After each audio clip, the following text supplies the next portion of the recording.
All right, hello everyone, and welcome back to another episode of Star Wars Mark of Balance. My name is Mark. Sorry it's been a while since I last recorded. I needed a bit of a break after covering Skeleton Crew week to week, both here on this podcast and also over on the Cinema Wave podcast. If you haven't already, please go check them out. They cover both Star Wars and everything TV and film, all the biggest releases. Highly recommend their channel. I've also been committing a lot of the free time that I would typically use to record to the YouTube channel that I started for this podcast recently. It's something that I wanted to do when I started the podcast back in 2021, but I never dove in. I always was afraid of the extra time commitment that would be needed to have a functional and constant YouTube channel. And when I finally released my newest logo for the podcast, which I absolutely love, I hope you guys are enjoying it too, I thought it was the right time to finally dive in and put up all my cataloged episodes for the podcast on YouTube so they could reach a new audience and kind of broaden the community. But as you can imagine, I have 145 episodes out, and those are growing all the time.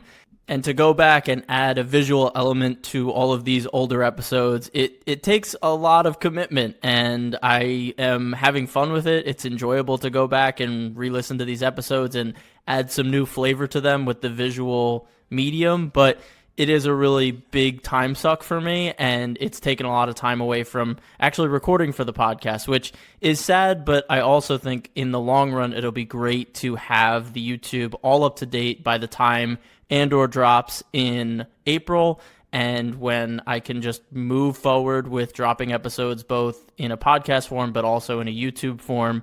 And I think it'll really benefit the channel because I'll be right on with the algorithm finally. I've been releasing some episodes like the Obi-Wan teaser trailer reaction that I released, I think, last week, and people are commenting like, what new trailer? I didn't see a new trailer, and I have to explain like, no, this is like a archived episode, so it's really weird right now. It's in a weird state, but I'm getting good traction. I've been getting a lot of new subscribers, which is awesome to see. My Village Bride episode got a lot of views, which I loved because that's one of my favorite episodes I've done. So, long story short, sorry for the delays. I also moved into a new apartment, so I'm recording in a new studio. That also took up a lot of time, but enough with the excuses. I'm very excited to be back and recording with you guys. I have a great episode planned for today, but it is a negative episode, unfortunately. I am doing my annual Star Wars year in review for the year 2024. And as you guys could all probably guess, 2024 was not a great year for Star Wars. And personally, I believe it was the weakest year for Star Wars ever under Disney. I'm not saying that to be hyperbolic. I'm not saying that to get clicks or views. I truly believe that this was a weak year for Star Wars across the board in all mediums, from video games to TV shows to books to announcements and the typical news cycle that we always hear with Star Wars of things getting announced and canceled and new writers. I just feel that there was no part of Star Wars that really stood out. There were good things. I'm not saying there wasn't any good Star Wars that came out this year. Skeleton Crew, The Bad Batch final season, Star Wars Unlimited, the new Star Wars trading card game, which is my current obsession. There were some really great highlights in this year for Star Wars, but even those highlights, I don't think outshine any of the abysmal releases that have fractured the Star Wars fandom like never before. I mean, there's always going to be the Star Wars Last Jedi feud, the big divide that was created from that film, but at this point, it's not even the fact that there's a division because people care for both sides. At this point, we've gotten to the point of apathy with a lot of fans where people are leaving in droves from Star Wars and the fandom is shrinking at an alarming rate. At the beginning of this podcast, I would be able to talk about every new live-action release with all of my friends, both the diehards and the casuals. And nowadays, only the diehards check out some of the shows, and even them, they don't watch all of the releases because the quality has never been consistent under Disney. We would get a really great show, and then we would get a mediocre to bad show. And then we would get another great show, and then a mediocre to bad show. And over time, that wears on the fandom. And I think this year was finally the breaking point. And I don't blame anyone for that, because I think The Acolyte was a failure on all fronts. Star Wars Outlaws, the first modern open-world Star Wars video game, was a commercial flop, and the gameplay itself was very Ubisoft standard, so it was shallow, pretty bare bones. Even though I enjoyed it, I still think, again, people that were just interested in Star Wars video games are now checking out from Star Wars video games because there have been so little quality releases outside of the Jedi Survivor games. And even them, they had bad launches with performance issues. So it just feels like in the big spaces, Star Wars is not delivering. In TV, in video games, animation, which is typically my bread and butter, the animated space in Star Wars has always been, I think, the strongest medium for storytelling. Under Disney, it's been the most constant with Clone Wars, Rebels, and Bad Batch. While I think it had some really strong highlights, I don't think this final season really elevated the show anymore. So even the animated space felt underwhelming. Tales of the Empire, the series of shorts surrounding Barriss Offee and Morgan Elsbeth, were a big disappointment for me and I think a lot of fans. The book space, which I typically hail as a very consistent quality medium for Star Wars storytelling, has also been underwhelming this year. I was a bit disappointed in the releases from the High Republic Phase 3. This is supposed to be the final phase of the High Republic story that they've been building up over these 3 phases. And the big releases this year, Temptation of the Force and Tears of the Nameless, while I think they're good and they're serviceable, but they haven't had the same punch as Phases 1 and 2. That's not to say these are bad books. I enjoyed reading them, but they definitely didn't elevate the High Republic in the way that I thought they would by this point in the story. I'm hoping they finish strong, but as a whole, 2024 felt like a weaker year for books as well. And finally, we have the ever-revolving door of new movies announced and new writers announced and things changing around in the movie space with Star Wars. Obviously, we haven't gotten a new movie since Rise of Skywalker, which is almost 6 years old at this point, and I want them to take their time on the next Star Wars movie, but they haven't given us confidence in this hiatus of Star Wars movies that they're making advancements. It feels like it's been directionless, and the announcement of the Mandalorian and Grogu movie feels like a confirmation of that, because Mando and Grogu are the biggest names in Star Wars, and it seems like they're only doing this because they need a guaranteed win at the box office with Star Wars, not because creatively this is where they wanted to go with the story. We don't know the internal conversations, but this felt like a marketing play over a creative one as a whole. And I'll get more into the movie space as I get into this episode, but I kind of wanted to just start it by painting the picture of the year for Star Wars. And like I said, there were some highlights, there were some good things this year, but as a whole, across all the mediums, this was the weakest year for Star Wars under Disney. Because in previous years, maybe we would have a subpar release in live action, but then animation would release a really great season of television, and then that would make up for live action dropping the ball.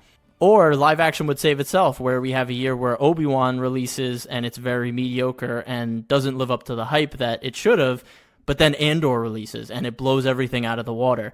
And so there was a balance that obviously I wish we didn't need. I wish everything that came out was just good on its own right, but there was a sort of balance between the mediums and the releases in previous years. But this year was the first one where nothing really blew me away and nothing really stuck out. And for that reason, this year I'm foregoing the top 5 best and top 5 worst lists that I typically did in my previous year in review episodes, where I'd say this is my top 5 best things that happened in Star Wars this year, and these are my top 5 worst things that happened in Star Wars this year. This year just didn't feel like it had enough of those top 5 moments for me to make that list and feel good about it. For example, I could put Star Wars Outlaws in at number 5 because those first 10 hours did feel really immersive, and I was really enjoying the open world and the game that was crafted by Star Wars fans. You could really tell that there were Star Wars fans working on this game, but it would feel shallow for me to put it at 5 because it doesn't feel earned, whereas in previous years, it wouldn't have made my list because there would have been other things that beat it out. So I didn't want to give participation trophies to Star Wars projects that felt on the weaker end. But there was also cases like Tales of the Empire where there were some good moments for Barriss Offee and some moments, not a lot, for Morgan Elsbeth that I wouldn't put it on a worse list because it makes the whole project seem really bad. But in reality, it's just kind of mediocre. It lives in that limbo space. And so I didn't feel right about doing that either. So in general, I'm just going to talk through all of the projects that were released in 2024, why they failed or why they didn't live up to the expectations that had been set. and then finally talk about what my favorite thing from Star Wars was in 2024. And it wasn't a video game, it wasn't a movie, it wasn't a TV show, it wasn't a book, it was a trading card game. It was Star Wars Unlimited. And for me, that's a big signifier of where Star Wars is at, when a trading card game is my favorite release from the franchise in a certain year. But I'll get into that conversation when I start talking about Star Wars Unlimited. But let's dive into the animated space and all the animated releases we had in 2024, because as I've stated in previous episodes and in this episode itself, I feel animated Star Wars has been the most consistent form of storytelling. I haven't seen Resistance. I know it's not that good, but we've gotten some of the best Star Wars we've ever gotten from the animated space. So my expectations for animation are always the highest, and I always urge people that haven't seen Star Wars animation to do so, because what you're not getting in live action, you're going to get in animation. But again, as I've alluded to, this year for me felt weaker in the Star Wars animated department. And that's funny to say, because I did enjoy the Bad Batch final season. I think it was the most focused season. I think there was a lot less of those side quests that annoyed me in seasons 1 and 2. It didn't contribute to the plot. I think it took away from the tone and the atmosphere of the setting of having this between episodes 3 and 4 at the darkest period in the entire galaxy. I thought it was just a tonal mess when you would have a funny little adventure and then you would have a really dark psychological examination of Crosshair being used as a tool of war during this tyrannical rule of the Empire. It just felt all over the place, and I felt like there was better ways to tell a story in this time period, and they might be doing that moving forward with Asajj Ventress and Captain Rex. We don't know what the next animated project will be, but I have a feeling it'll be in this time period. But back to Bad Batch Season 3, the final season, this season felt consistent. It felt good for the most part, but it didn't have very high highs. I think it was just consistent, and that's not a bad thing, but it's also not the best thing for the final season of a show. You want the final season to be a huge climactic peak of the show, and I feel like Season 2 had a lot more of those peaks than in Season 3. You know, you had Solitary Clone, you had the episodes with Cody, you had the episodes with Chuchi and Captain Rex, you had the finale with a huge death of a Bad Batch member.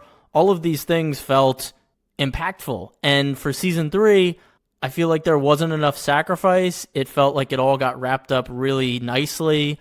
The heroes won, the bad guys lost. And I think that really conflicts with the tone that the show had established up to this point. I, of course, think that hope is a necessary element to all good Star Wars, so I'm not saying that the Bad Batch should have had this dismal, horrific ending where no one survived or just Omega survived. That's not what I wanted. But it feels like Season 3 maybe had a bit too much hope, or a little bit too much of a good thing, if that makes any sense. I do want to highlight some really high points for me in the season. I loved the Emery episode where we saw her day-to-day of overseeing the tests and the care of the Force-sensitive children that the Empire has locked up on Mount Tantus. I thought that was a really cool character examination of her worldview and her perspective and what she really is doing within the Empire. There was also really great musical pieces by Kevin Kiner throughout that episode. And throughout this season, I think the tone that he has set with his score in Seasons 1, 2, and 3 has been fantastic. I love that he continued the idea that he started in Season 7 of the Clone Wars with this really dystopian, atmospheric music that is very close to like Blade Runner. That was another high point for this season, was just more Kevin Kiner music. And I think the rekindling of the relationship with Crosshair with not only Omega, but also Hunter was a strong aspect of the show. And for what it's worth, I do enjoy the way they ended the show. I think it was very cool and unexpected. So overall, Bad Batch, the final season, was a success. It was the most focused of all the seasons, and it wrapped up the story nicely, maybe too nice for my taste, at least at this time period in Star Wars, but it was a good, hopeful ending.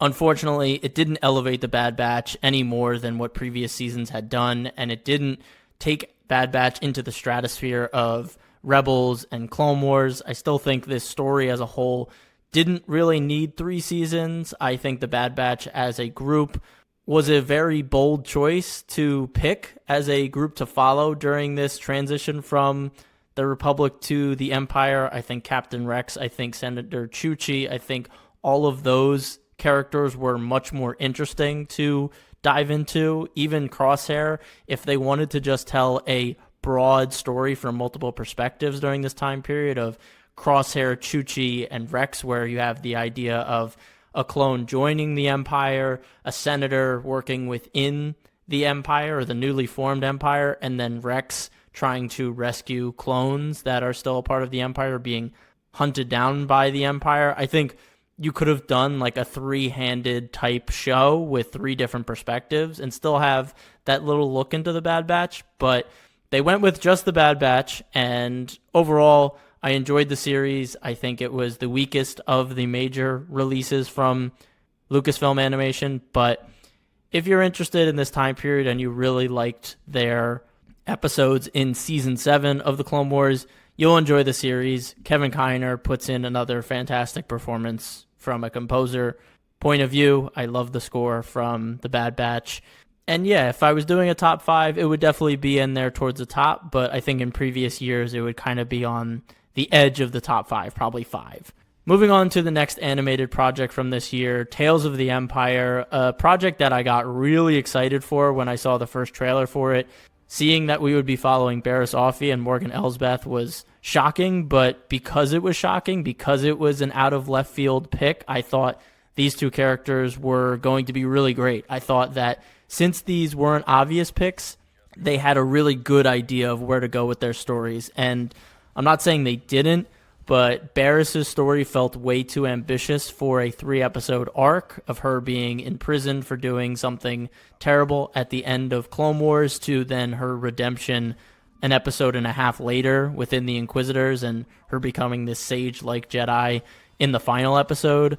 I thought that was way too quick and way too big of a story arc to do in just under 40 minutes, probably less. I think that's one of the big issues with the Tales of the Jedi, Tales of the Empire story structure, that a lot of these arcs that they're trying to pull off need more time, and I'm hoping in future installments they give these story arcs more episodes, whether it's just 6 episodes committed to one character or longer shorts within the 3-episode arcs that they do.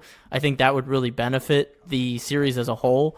On the Morgan Elsbeth side of things, this is a character that has been in 3 or 4 Star Wars projects, but similar to Fennec Shand, I feel like I don't know a lot about her, and she's been shoehorned into projects for the sake of shoehorning her in, and I was excited to see if Tales of the Empire would change my perspective on her, and it really didn't. I think the first episode was the most interesting, seeing her perspective of the Night Sister genocide that General Grievous enacts on Dathomir. I think that was when it was at its strongest point, but then after that, we kind of fall into just watching Morgan Elsbeth exist again and being super ambitious, but not really understanding her or getting more insight into her, especially the 3rd episode where she's just the magistrate of that colony and she takes over and she's a evil dictator, and it's like, okay, I just saw that happen, but I don't connect with her any more than I did before this series, and that's the biggest failure, is you want this series to be a deeper insight into a character, and when you don't get that, it feels like you're shortchanged. Going back to Barriss, who I think was the strongest part of this underwhelming installment in the Tales series, I did enjoy seeing the Inquisitorius Fortress and the selection process of the Inquisitors, seeing them actually use blood to emphasize the severity of the training that goes into picking Inquisitors and having her fight to the death with another Padawan, and just that survival instinct that Jedi will be reduced to if all of their freedoms are taken away was a really interesting perspective. And then in the next episode, she goes out on a mission, and the fourth sister, I forget who it was, but the Inquisitor that she's been following along with as her kind of pseudo-master, she assassinates an entire village of innocents, and it's a really great scene. It's really well shot. I love the style that they did here. But again, by the end of the episode, Barriss is already renouncing the Inquisitors and saving Jedi, and I feel like that should have been a couple episodes to get to that point, because we leave off with her at the end of Clone Wars very much teetering on the edge of the dark side and really almost embracing it when she fights Anakin, and then she's thrust into this Inquisitorious base where she has to kill another person to survive, all of that would really push her to the dark side even more. But her first field mission, she's like, no, this is bad. We shouldn't be doing this. It kind of insults the character's intelligence because it makes her seem like she was completely oblivious to what the Inquisitorius would be doing, as if she wouldn't be indoctrinated, they wouldn't tell her exactly what their mission is, and that she wouldn't be surprised when she gets out into the field and they're doing this horrible stuff. At the end of Clone Wars and throughout the Clone Wars series, she was a very smart character. She was intuitive. She was trained by Luminara, who is also very intelligent as a character, and she also orchestrated a whole framing of Ahsoka during the Clone Wars. So why would she be such a naive character here? It just doesn't feel like a consistent arc for her. And by the end, I did like the Ice Cave episode with the second, fourth, or whatever sister was her master. I enjoy that conceptually, and I think, again, Kevin Kiner, another great score for that sequence, but it falls kind of flat when we see Barriss as a bad guy, then redeemed, and then by the end she's a super wise mage, and I feel like these vignettes of her life weren't sufficient to really sell this redemption arc for her, and that's really the biggest issue. So overall, Tales of the Empire was definitely underwhelming for me and was disappointing in a lot of aspects. I hope that the series as a whole takes a new direction in its next installment, because as much as I enjoyed Count Dooku's arc, I think his was the best of all of them. I think it had the best vision and the best usage of the time it was given. I feel the Ahsoka arc was a bit weaker. It felt a bit overindulgent in Ahsoka's story. And then these two stories here just felt underwhelming for what they should have been. So I want Tales to work. I want there to be this great medium for short form storytelling, but I also don't want that to sacrifice the impact of the stories they want to tell, because it has to be in short form. So it's not bad enough to be top 5 worst of the year, but it's also not good enough to be top 5 best. So again, it's living in this limbo state as most of the projects this year were. The final major animated release from Star Wars in 2024 was LEGO Star Wars Rebuild the Galaxy, which was this really creative, really fun, limited series, which potentially could get more seasons moving forward, set in an alternate universe type Star Wars galaxy, which lends itself to very meta commentary on Star Wars itself, all brought to life through Lego brick animation. And this series was definitely aimed more towards children, but because it has that quintessential Lego humor that we all know and love from the video games, it's enjoyable for anyone at any age. It's so funny. It has a lot of meta jokes about Star Wars. It's very self-aware. And it has a heartwarming central plot following two brothers. One creates an alternate version of the Star Wars galaxy, and in that alternate version, his brother is a Sith Lord. So there's that struggle of light versus dark between family members, which is kind of the cornerstone of Star Wars itself. So it hits that note, and then you get to see a lot of really funny alternate versions of Star Wars characters, like a light side redeemed Darth Vader in an all-white outfit, or Palpatine being the head of the Jedi Council. All of these interactions you'd never see in regular Star Wars, but are here on display. Even Darth Jar Jar is a character. It's really fun. I think anyone who is interested in Star Wars Lego should watch this, even if you're not. If you just want a funny Star Wars heartwarming story, Rebuild the Galaxy is right up your alley. And I'm actually looking forward to future seasons if they do end up getting greenlit, because they do establish a really nice dynamic in here, and I want to see where that story goes. So this would make my top 5 this year. It probably wouldn't make a top 5 in previous years, and this isn't to demean the show at all, but if this series is the best that Star Wars has to offer when we have live action releases or major video game releases in a year, that's a problem. And again, that's not me belittling this show or the people that worked on this show. I think it's a great time to watch, but it shouldn't be competing with live action releases. It shouldn't be outperforming major video game releases for Star Wars. So again, it just kind of emphasizes the state of Star Wars at this point, which is disappointing and sad. But Rebuild the Galaxy, definitely watch it. Okay, now that we've done animated Star Wars TV, let's jump into live action TV. And I think you guys know exactly where I'm going with this. If you've been following my episodes, if you've been listening to my reactions to TV over the past 4 years, you know that The Acolyte is my least favorite Star Wars show that's been released. I think it is a mess from a writing standpoint. It is tonally all over the place. It doesn't know who it wants its main character to be. It sends completely anti-Star Wars messaging to people watching the show, especially around the Stranger and Osha's relationship, saying that the dark side is a justified path or that the dark side is a good thing if you were wronged by people.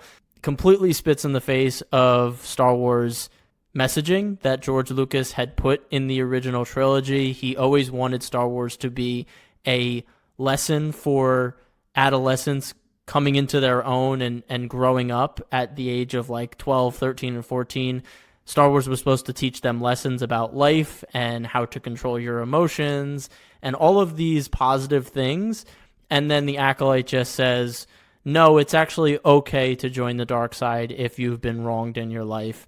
And it doesn't paint this as a cautionary tale. It more so paints this as a triumphant tale of someone breaking the shackles of the evil Jedi. And there are fans of the show, and that's fine. I think they're a lot smaller than the internet might want you to believe. But if you're saying this is a monument of Star Wars storytelling, or you think this is subversive and it's so fresh for Star Wars, it's really not. It's similar to how I feel about The Rise of Skywalker and the central plot of that story.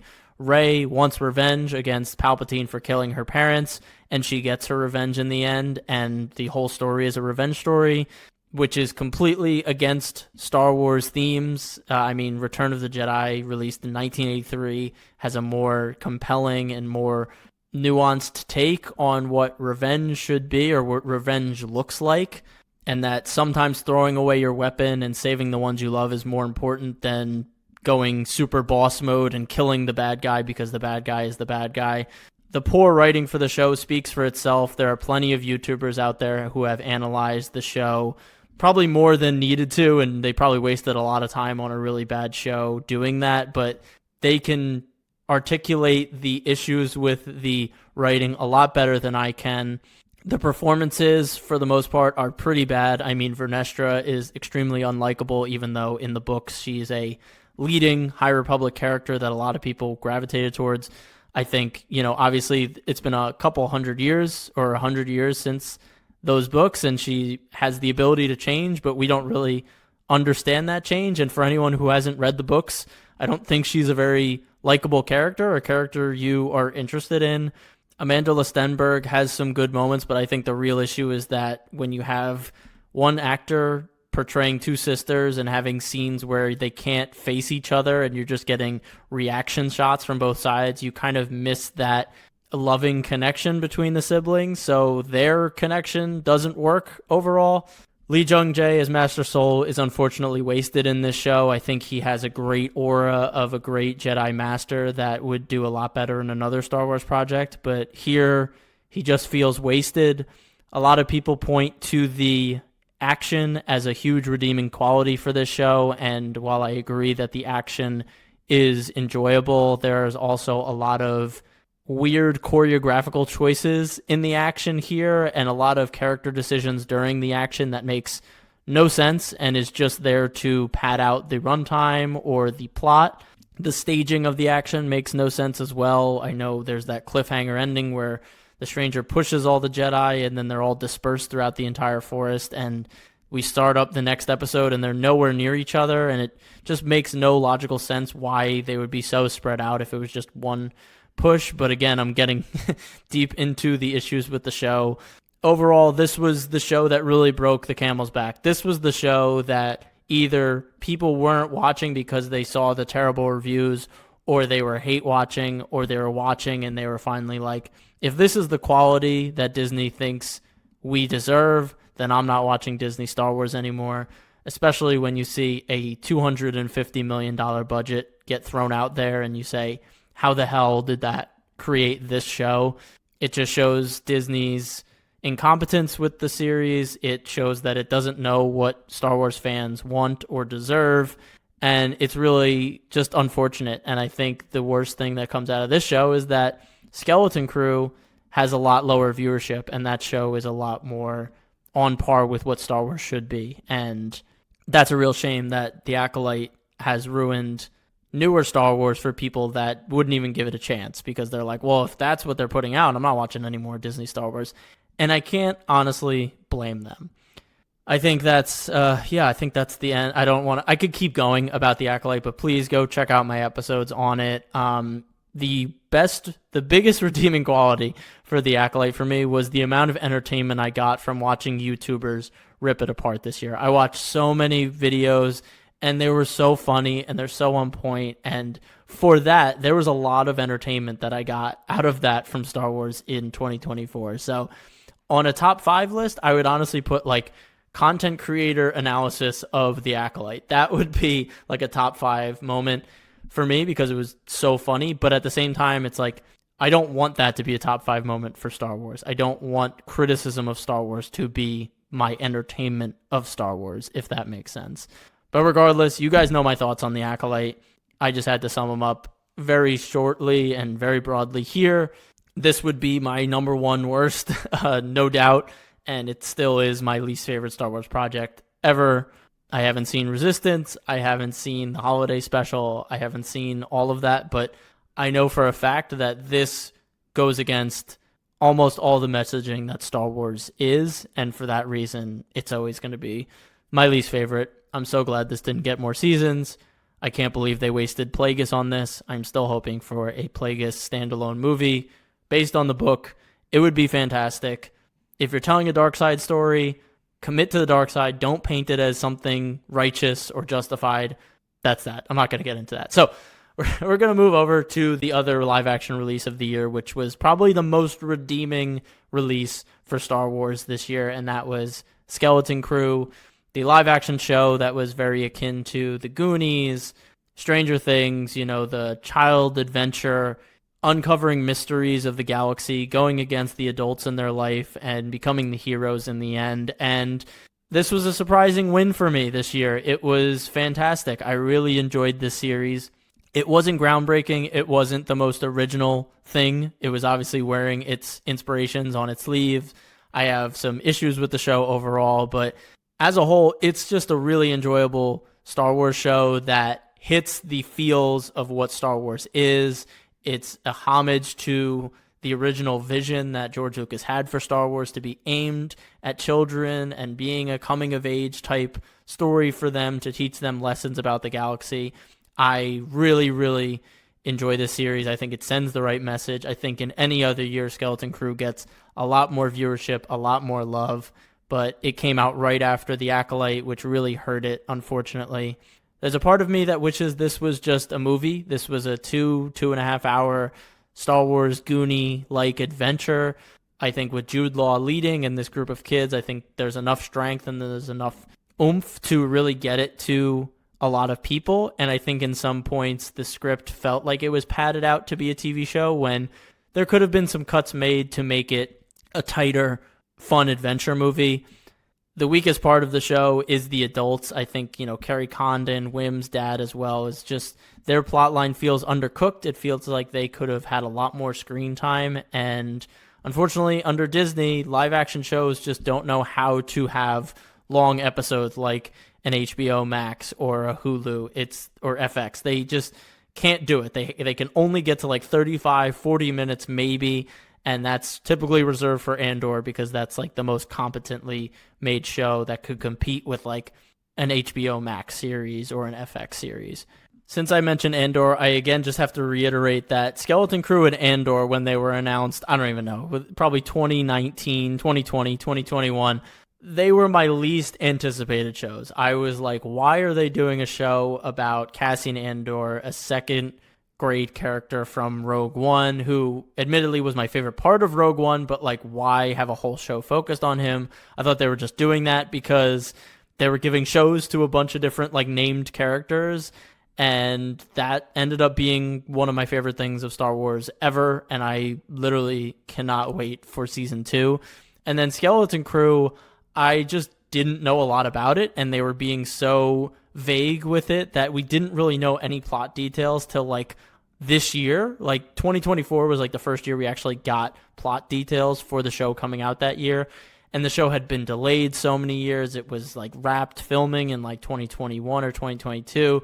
So there was just a part of me that was like, I don't think this show exists. I don't think it's ever going to come out. And now here I am. Skeleton Crew and Andor are two of my top three favorite live action Star Wars series and are beating out Obi-Wan Kenobi, Book of Boba Fett. Like, how is this possible? Like, how did we get here with Star Wars? And again, that might be another indication of the health of Star Wars, is that Disney can't get the easy things right.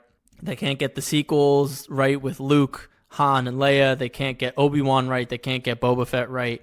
They're not doing great with live action Ahsoka.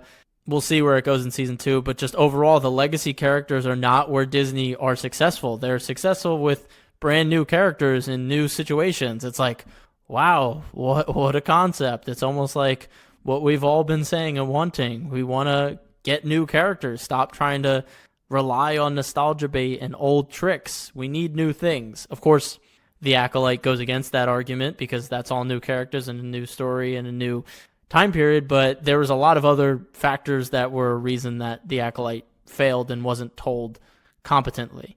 Again, not going to get into all that in this episode. But regardless, if you skipped over Skeleton Crew because you were disappointed by the Book of Boba Fett or Obi-Wan or Mando Season 3 and you really didn't like The Acolyte, or you saw the reviews for The Acolyte and said, I'm done with Star Wars, I'm done with Disney Star Wars, I totally get that, and I totally support that. I think you have every right to be done with Star Wars under Disney, but I do recommend Skeleton Crew. I do think it is important to support good Star Wars when we get it so that maybe Disney learns its lesson. I don't think they will, but we got to try to some degree. I do, however, just want to temper expectations. I know Skeleton Crew has been built up a lot by some content creators and the online conversation to be the best thing since the original trilogy. It's good, it's fun, it's enjoyable, but there are still some of those Disney live-action TV-isms throughout the show, and there are some issues, but it is enjoyable. I think it's worth watching if you're a Star Wars fan. And that's all I got to say. Another surprising win from live-action Star Wars TV where I didn't think it would be a win. Moving on to the video game space, which has been a pillar of keeping casual Star Wars fans adjacently connected to the Star Wars universe over the years. So even if they weren't catching up on all the live-action TV or the animated shows or even the newest movies, they still loved Star Wars video games because they grew up with them. They loved the original 6 movies, and they loved playing Knights of the Old Republic, Battlefront 2, Force Unleashed, all of these iconic Star Wars video games, even, Lego Star Wars, the complete saga. All of these things kept them casually interested in Star Wars. And over the years, that trust has been destroyed. And a lot of these casual Star Wars video game fans are also leaving the fandom because we have another failure in the Star Wars video game space. Star Wars video games under Disney have not been great. There have been some redemption stories like Star Wars Battlefront 2, but that took almost 4 or 5 years to get into a good state, and it also needed to be forced there because it released with loot boxes, and it caused an international lawsuit and boycott of this gambling practice in video games. The first Battlefront released with minimal content. It only covered the original trilogy, which completely goes against what Battlefront was supposed to be.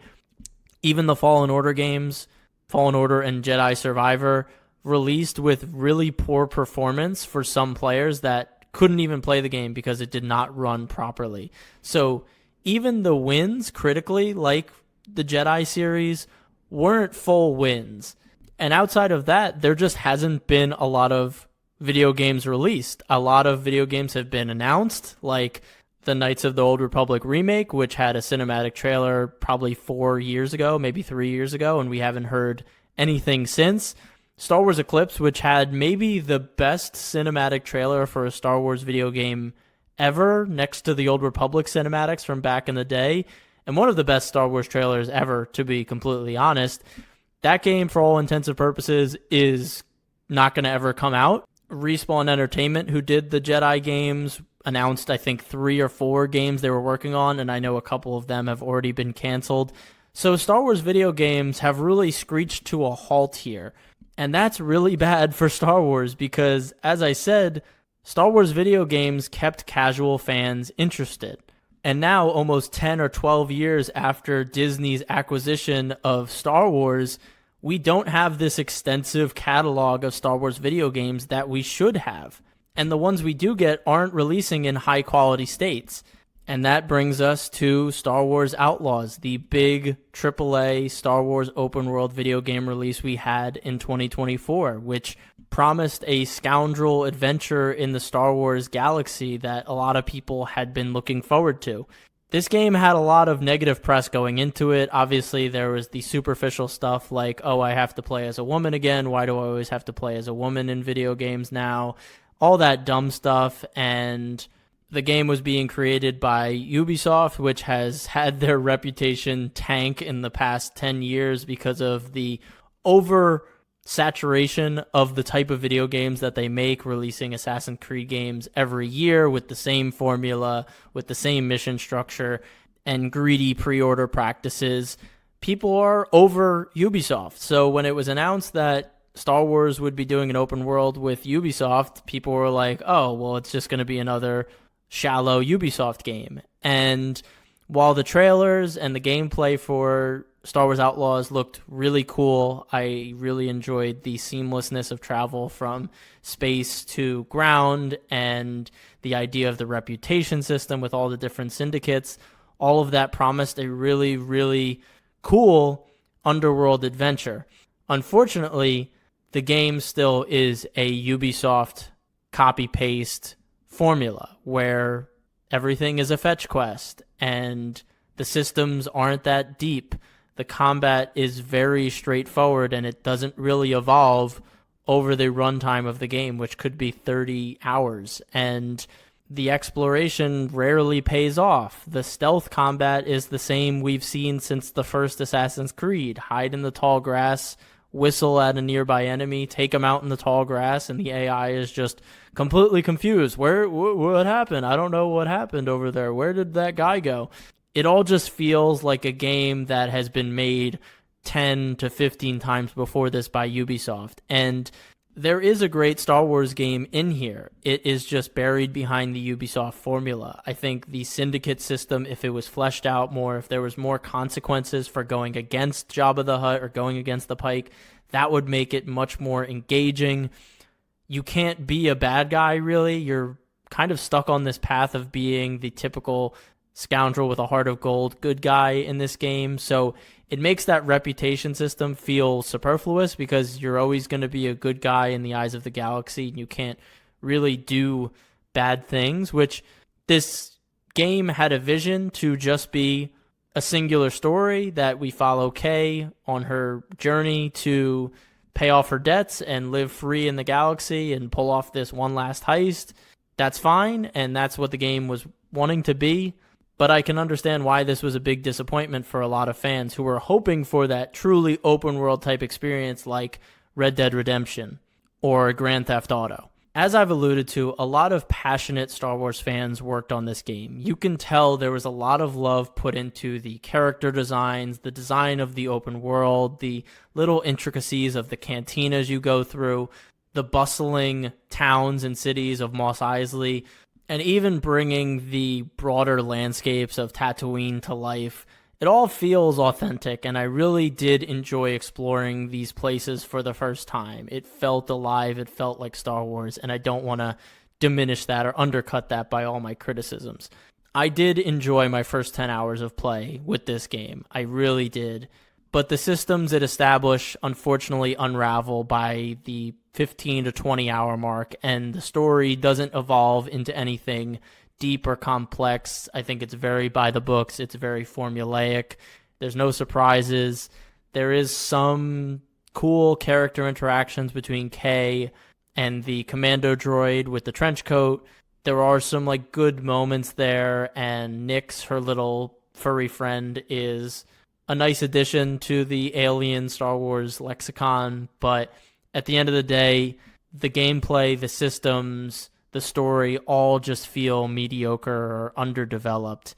And the prophecy of Ubisoft releasing another cookie-cutter game with a new skin came to fruition, and that really sucks because I was looking forward to this game a lot. I think there is a great Star Wars video game in here, but Disney is prioritizing giving the license of Star Wars to video game companies at the executive level like Ubisoft or EA that are more concerned with making money and less concerned about the creative endeavor of video game making. And that has really made Star Wars video games suffer. And now we're at a place where in the year 2024, another Star Wars video game flop has released, and another chunk of the casual Star Wars fan base has now left because they think that Star Wars video games at this point are not going to reach the heights that they used to. The golden age of Star Wars video games is gone, and we're never going to reclaim that. So even though games like Star Wars Battlefront 2 are in a good spot, and Fallen Order and Jedi Survivor have great Star Wars stories, the video games themselves aren't up to par with what the best of the best video games are releasing nowadays, which is not the case that it used to be. You know, Knights of the Old Republic was considered, and still is considered, one of the best RPGs ever across the board. But you can't say that Jedi Survivor or Jedi Fallen Order are the best Souls-likes that are out nowadays. And that sucks because Star Wars video games do play a vital role in the health of Star Wars, and 2024 was not a good year for video games in Star Wars. The last thing I want to talk about in the gaming space is my favorite thing from Star Wars in 2024, and that is Star Wars Unlimited, the newest trading card game for Star Wars. It released in March of 2024, and it has been my obsession every week since, whether it's playing it in organized play weekly at a local card shop, playing in big store showdowns, playing it casually with my friend Troy, who's been on the podcast, and us texting each other constantly about new cards, new decks, or new sets that they're previewing, new accessories. It is literally taking up such a large portion of my mind, and it's such a fun and deep game. I'm very new to the trading card space. I mean, I collected Yu-Gi-Oh! As a kid. I was obsessed with Yu-Gi-Oh!, but I never really got into playing it outside the video games in person with actual physical cards. So when this came out and it was released, it scratched that nostalgic itch of collecting cards again, but it also gave me the opportunity to play with the cards. So as a 24-year-old or 25-year-old or 26-year-old, I don't feel like an idiot for buying cards and just letting them sit on the shelf. I actually got use out of them. And the game itself is so deep, it's so complex, it's so fun, it's so easy to learn, and it's so satisfying the back and forth you have with your opponent. And I truly believe, as someone who's new to the trading card space, so this is expert opinion here, I truly believe it can reach the heights of Magic the Gathering, Yu-Gi-Oh!, Pokemon. I mean, it has the name Star Wars attached to it, so name recognition alone, it could really elevate it. But competitively, it's already gaining a lot of momentum in only its first year, and I really think we could see this grow into a huge trading card game across the world. I do like at this point that it does feel small and intimate, but I also want to see this game reach more people because it's so fun. I am someone, again, who is not in the trading card space typically, and I was able to pick it up, and I absolutely love it. And they're always introducing new mechanics, new interesting cards. The newest set 4, is coming out in just a couple weeks, and I cannot wait for the piloting mechanic to be added. And also, it scratches that competitive itch that I've kind of lost since I've stopped playing sports. You know, we have these store showdowns where you're playing best of 3, and then you're moving up to the top 8, and then top 4, and then you can get to the finals and win the whole thing. So there's that fun competitive nature to it, too, that I've been obsessed with. So if you are even vaguely interested in trading card games, or you used to be interested in trading card games, and you're looking for a new one that's easy to learn but super deep and complex when you get into it, and you also love the Star Wars galaxy and you want to see really cool cards and art in the Star Wars galaxy, I can't recommend Star Wars Unlimited enough. I'm obsessed with it, as you can already tell, and I can't wait to see where this game moves forward. Is it slightly concerning that my favorite thing from Star Wars in 2024 was a trading card game and not a movie, TV show, or video game? Yes, I think it again emphasizes the state of Star Wars that we are currently in, but I don't want to belittle how much I enjoy Star Wars Unlimited. I think even in previous years, I would have it towards the top of my list. I absolutely love it, but there is something to say that Star Wars is in a state where trading card games are now the best releases as compared to major TV show or movie releases. I know this episode's getting a bit long, but I just have two more things to get into, which is the announcements from this year. As I mentioned in the intro, Mandalorian and Grogu movie was announced the first week of January, I think, in 2024. I think this was a cop-out. I think this was Disney saying, we don't know what we want to do. We don't believe in the Rey movie enough to be our first movie back in theaters after The Rise of Skywalker was a failure. So we need a guaranteed win at the box office, and that makes me feel like this decision was made from a monetary standpoint and not a creative standpoint, which worries me immensely. I don't think this was like a natural progression that, oh, Mando and Grogu, their story's too big now. We can't keep them on the small screen. We need to bring it to the big screen. That's the only way we could achieve this creative vision. And as we've seen, since Mando has become Disney's biggest property with Star Wars, they have definitely made monetary decisions for the show that has hurt the creative aspects of it in the past. Bringing Mando and Grogu back together in Book of Boba Fett is the biggest one after season 2, having them reunite in a show that wasn't even their own show and them being just back together in season 3, and season 3 definitely feeling off makes me believe that that was never the original plan, but Disney executives made it the plan. And so I'm just very scared for this movie. I think it could be really fun. I don't know exactly what the stakes will be because we know that this is a bridge movie between this and the Thrawn movie that Dave Filoni is apparently working on, if that ever comes out.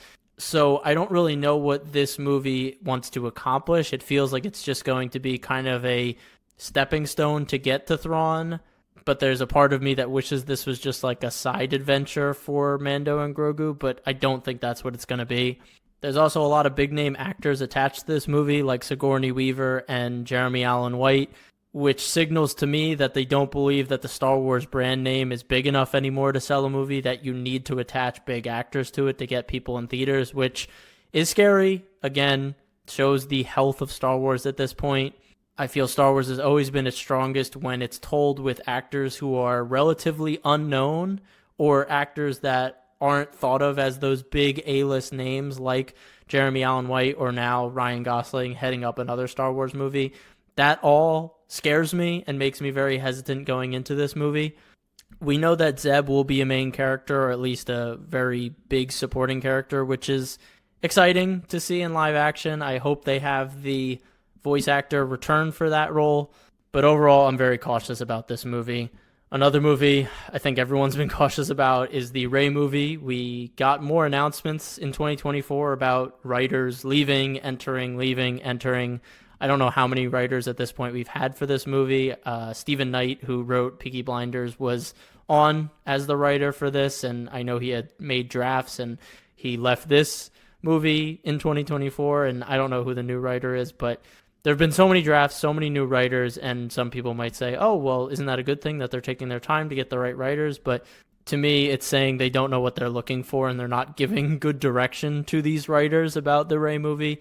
They also have a director, Sharmiz Obaid-Chinoy, I think her name is. She's a documentary filmmaker, and I believe she's won an Oscar for documentary film. But giving her a Star Wars movie as her first major blockbuster with, $200+ million budget seems like a very interesting choice. She could do a great job with it. She's obviously a talented filmmaker, but it just seems like a very odd choice. It was also announced that Simon Kinberg, who worked on Star Wars Rebels, will be the director and writer for a new Star Wars trilogy. We don't know if it's going to be a continuation of the Skywalker saga, so 10, 11, 12, or if it'll be a brand new trilogy in a new time period. Disney doesn't know either. It'll probably change a million times, and Simon Kinberg may leave at some point. That's kind of how these announcements have gone in the past. I do appreciate that they have a one director writer vision for a trilogy this time around. If it does happen, that's a good application of a note that was given during the sequel trilogy. But yeah, we just don't know enough about this. But it was announced, and at this point, we now have a trilogy from Dave Filoni. We have a trilogy from Simon Kinberg. We don't know if the Rey movie contributes to his movie. Sean Levy has a movie that has Ryan Gosling now as the lead, and we don't know if that'll be a standalone. I hope it is. James Mangold, coming off a Oscar nomination with A Complete Unknown, is still working on the Dawn of the Jedi movie, which will be the first Jedi, and he said some really good comments recently about not wanting to be tied down by the canon, which is really good. I know that'll upset some super hardcore lore fans or some expanded universe fans, but to be honest, if they followed every piece of Star Wars lore and canon and non-canon at this point that has been released in books or comics, they would never be able to tell any compelling stories because it would just be so shackled by all of these little tidbits of knowledge. I'm not saying I want them to blow up the canon or not contribute or acknowledge any of it, but I do think he is on point by saying, like, hey, I just want to tell a good story set in the Star Wars galaxy. I might not adhere to every single little piece of lore from the expanded universe or the comics, but I'm going to keep it, within the pocket. And I think that's a good direction for Star Wars to go. And I'm excited for his movie. No idea when that's supposed to come out, but it does seem like he is very focused on that, and he's obviously a very capable director. So the news cycle for 2024 was about the same, what we expect. Announcements, de-announcements, cancellations, all this type of stuff. The last thing I want to discuss for this episode is the books released in 2024. I didn't keep up with all of the newest releases, but I did keep up with the High Republic, which is in its third and final phase, and there were a couple mainline entries that were released last year. I did finally read Plagueis and the first book of the Bane trilogy. I enjoyed both of those. Plagueis a lot more than the Bane one. I think the Bane one is a little overrated, but we're not talking about those today. We're just talking about the books released last year. And for the High Republic, we had Temptation of the Force and Tears of the Nameless, two books that I enjoyed overall, but I think compared to phases 1 and 2, they feel like they're not building up momentum as well as the previous phases did with their mainline books.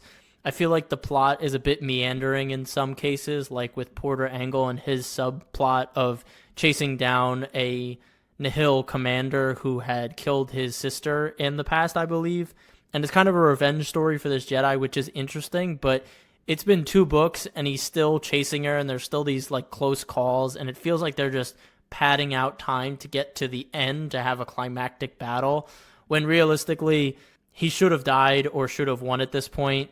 That's the other thing. A lot of characters aren't dying like they used to in the other phases. There's a lack of stakes, it feels like. So even though we have the Nameless, the Nile, and the Blight all taking place at the same time and all being these huge existential threats, it feels like the stakes are smaller because characters are being brought back to life or they're not dying in sacrificial ways like they used to.